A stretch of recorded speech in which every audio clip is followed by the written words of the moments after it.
Pengertian teori Heckscher-Ohlin. Teori Heckscher-Ohlin adalah teori perdagangan internasional yang menjelaskan hubungan antara faktor-faktor produksi dan spesialisasi perdagangan internasional. Teori ini dikenal juga dengan sebutan teori faktor proporsi atau teori faktor kekayaan. Teori Heckscher-Ohlin menyatakan bahwa negara akan cenderung mengkhususkan diri pada produksi barang yang memanfaatkan faktor produksi yang dimilikinya secara berlebihan. Kemudian akan mengekspor barang tersebut ke negara lain untuk mendapatkan barang yang memanfaatkan faktor produksi yang tidak tersedia di negaranya. Asumsi pokok perdagangan internasional teori HO. Hanya terdapat dua negara saja memiliki teknologi yang sama dalam produksi.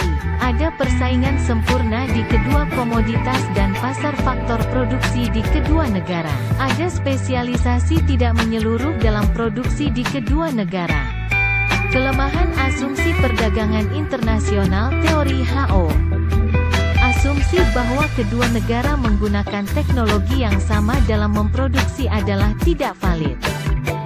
Fakta yang ada di lapangan negara sering menggunakan teknologi yang berbeda. Asumsi persaingan sempurna dalam semua pasar produk dan faktor produksi lebih menjadi masalah. Karena negara bertumpu pada diferensiasi produk dan skala ekonomi. Asumsi spesialisasi penuh suatu negara dalam memproduksi suatu komoditi jika melakukan perdagangan tidak sepenuhnya berlaku. Karena banyak negara yang masih memproduksi komoditi yang sebagian besar ada dari impor. Inti dari model Heckscher-Ohlin adalah bahwa suatu negara cenderung untuk mengekspor barang yang menggunakan lebih banyak faktor produksi relatif melimpah di negara tersebut.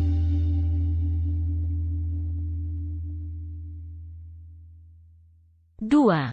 Pengertian teori faktor spesifikasi.